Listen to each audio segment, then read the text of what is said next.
A few quick things before we start. I might be doing more videos on non-Made in Abyss stuff in the future. My eye is currently on Hollow Knight. I replayed the game recently and finally beat Pantheon 5 fairly. It's been nice, and it's really reignited my hyperfixation on the game, and it's like skyrocketed my hype for Silksong again. Also, still working on my game, Drill House. I might make another update video probably closer to when it's closer to completion, and I'll chat more about future projects there as well. I haven't been promoting it too much recently because busyness mostly, but my commissions are open. They're on my Ko-fi. Any commissions or donations are hugely appreciated. They really help me do what I do here and with game development stuff, and just in general they help a ton. Also, a while back I mentioned possibly doing streaming. I'm still looking at doing it sometime in the future. It just got super delayed. If there's anything you'd like to see me stream, any topics you want me to cover, I'd love to hear, just let me know. This video probably won't be a very long one, but I had like a revelation while reading through the chapter and I felt it was worth discussing. Like usual, I'm splitting this video up into a couple sections. First up, it's gonna be going over some interesting lore stuff that we learned, some stuff that I just thought was neat in this chapter. And then later on, I'll go into more speculation, more theory stuff. This first part's gonna be mostly bullet points, not super focused, but it'll be roughly chronologically going through my thoughts and my notes as I went through the chapter. We get a bit more info on the Umbra Hands. Looks like I was right about Shroud being like a title for high-ranking hands. It looks like it's just like a term for captain, essentially. The use of the word shroud specifically is pretty interesting. The most common use obviously is like guarding or concealing or covering something, which fits the shadow themes of the Umbra Hands, and the use of shrouds as like protectors. But the other main definition is in reference to winding sheets, the white cloth stuff that corpses are usually tied up in. I thought that was cool. Connects to the theme of death and corpses in general with the Umbra Hands, as well as kind of explaining why they wear white specifically. After that, we hear a bit about the roar sign, which I looked into the kanji for it. It seems to translate most literally to like smoke or wolf smoke as well. I don't really have the context for that, but I thought it was neat aesthetically at least. Essentially, the roar sign is like a psychic, like point-to-point network, essentially. The hands spread out and can pass information between each other and use other nearby hands as links in a chain to signal boost themselves and pass it down the line further. Essentially, the hands are in like a 24/7 Discord call with each other, which I thought was pretty funny. And the connection to Edo Front going down at that time means that that scene happens at around the same time as Hello Abyss was fighting Bondrewd. We also learn a bit about the Juso, namely that they have an organ inside of them near their heart called a B-stone, which allows them to use the awakening and somehow allows Srajo to detect where they are. My assumption is that the B-stone is a premature life reverberating stone inside of them, and that might be why Juso are the way that they are. Like the initial cause of them, it could just be a mutation that's specific to people who are like in the abyss or around the abyss. Next up, we see the early areas of Layer 7, which seem to have kind of like a watery theme. There's like water-like gas in the air that obscures sound and vision. And also the word maelstrom translates literally to whirlpool. Also, it seems like it's pretty cold in Layer 7, which seems to be a trend. Day arcs take place in warmer environments, if you remember, is Layer 1, 4, and 6. And the night arcs take place in colder ones like Layer 2, Layer 5, and now Layer 7. Also, we learn a bit about souls and how they work from Srajo. According to her, souls come from the abyss. The force field marks life forms and readies them, likely for the breath or the Y2K cycle. Also, certain flawed individuals seem to be exempt from the breath. Those who are quote-unquote made in abyss, who are like in complete harmony with the souls that they're granted. And also, when I was first reading through the Raws, it looked a bit like Nanachi got obliterated by a giant falling centipede or something, but now with context, it seems like it's some huge claw from something outside of one of those danger zones. They aren't dead like I originally thought when I was glancing at the chapter, but it's possible they could die in the upcoming battle. There's 3 main outcomes that I can see from this. Either Nanachi survives and is permanently scarred, like Riko and Reg were. Nanachi dies of the 7th layer curse, since it's the one layer that we haven't seen the effects of. Another option is Nanachi asking or encouraging Reg to use the incinerator to kill the monster, and in the process Nanachi dying from that. I think the last option would be the most fitting of the 3. The incinerator's ability to rewrite the rules of the abyss was mentioned by Riko not too long beforehand, and it's possible that the souls hit by the incinerator are held within Reg instead of returning to the abyss. Nanachi and Midi would be reunited in death in the way that they wanted, especially because Nanachi wanted to revive Midi, but in this chapter, Srasho explains that revival isn't possible. Even if you did revive someone, they wouldn't be the same. It would be a fitting end, and there is a lot of foreshadowing towards that, both with Midi already having been sent off by the incinerator and Reg very early on having visions and anxiety about accidentally killing someone that he cares about with the incinerator. Like I had mentioned in the last chapter, this arc will start to increase the stakes once again, and I wouldn't be surprised if Hello Abyss has to intentionally kill people who aren't just objectively evil or in the way.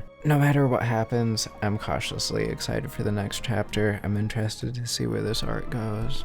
Now onto the theory section. There's one big thing that I wanted to talk about that encouraged me to make this video. We heard about it a couple times previously in this arc, but here Srasho spells out what the breath, previously referred to as the 2,000-year cycle, is. As we expected, it's a mass extinction event where the abyss culls and absorbs all the souls from Orith. Comparing this to the levels of value, the making of souls and the accumulation of people on the surface of the abyss would represent the 2nd level, Ku, while the breath itself, where it takes in and collects the souls into one spot, would represent the 3rd level, Gutsu. As I've mentioned before, this current arc focuses on Gutsu as one of its main themes, so it's not very surprising that we're learning about the details of the breath now, and I'm guessing we'll see the event itself happen sometime during this arc. It would make sense that at the point of Gutsu in the story, or more specifically Riko's story, we have all of the miscellaneous characters and plot lines that we've accumulated throughout the story crystallizing in one place for one collective finale. I probably mentioned this back in probably when like chapter 63 came out, that kind of thematic connection,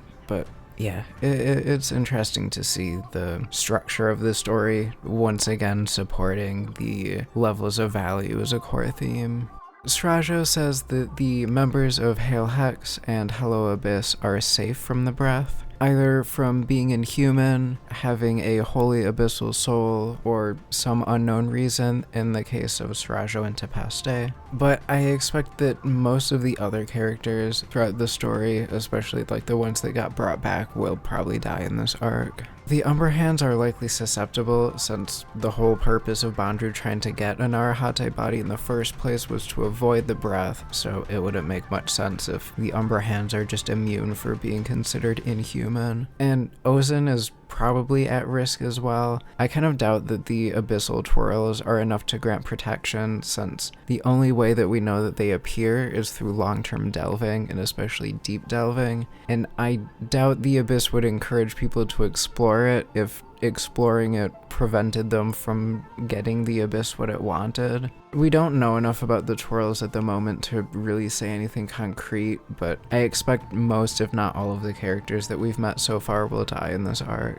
Now, finally, an interesting possibility shows up if we compare the Abyss to Iruburu. As I've mentioned before, Iruburu is a microcosm of how the Abyss works, and while the rules and temperament of each one differ quite a bit, the traits usually have some comparable version in the other. In this case, let's compare the value level journeys for each of them. Well, we know Iroburushi, which was that initial wish to create the village. We don't know enough about the history of the Abyss to really say anything outside of speculation. We do know the Abyss's coup, though. As I mentioned before, it's the accumulation of people on Orth within the Abyss's grasp, which is comparable to Iroburu's coup of accumulating villagers within its walls, and the value that they brought with them. The breath is the event of the Abyss's Gutsu, but what's going to be the result of it? The common consensus is that the breath will grow the Abyss and create a new layer, but I feel like this will be more of a byproduct than the actual end goal, similar to how breathing out produces CO2, but that's not really the goal of breathing. Let's compare it again to Iruburu. So what is Iroburu's Gutsu? When did it crystallize all of that stuff that it accumulated? After Iruburu had accumulated the villagers and their value, it used the value along with the 3 cradles and crystallizes them into one thing, an egg.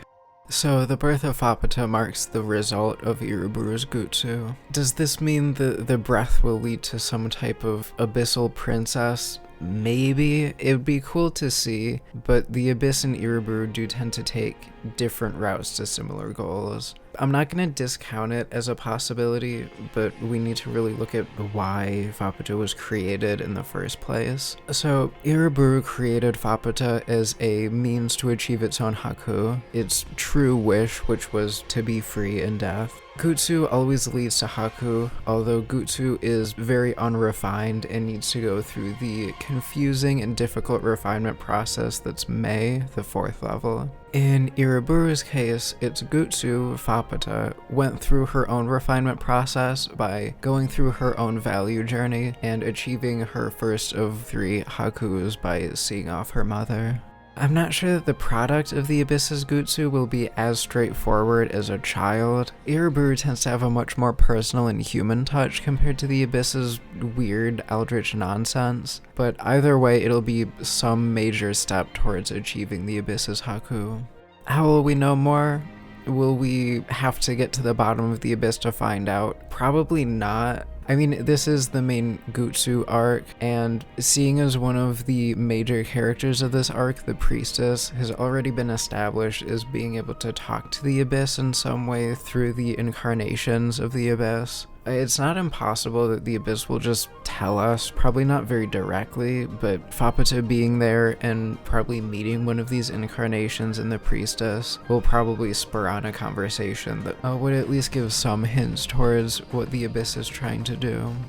So, what could the Abyss's Gutsu look like? Again, it's possible that it could be like an Abyss version of Fapata, but I doubt this. The wish for physical children was something really specific to Urumui, and that affected how Iruburu functioned and differed from the Abyss. So it's probably not going to be something as human as that. Another possibility is that it's already created a princess in some form, possibly in the form of Riko. We know that Riko is special through her unusual soul, as Fapata again pointed out in this chapter, and she is currently on a value journey of her own while trekking directly to the Abyss's core. But beyond that, it's really nothing more than just wild speculation. It's possible, but there's nowhere near enough evidence, and it doesn't explain how the breath connects to any of this.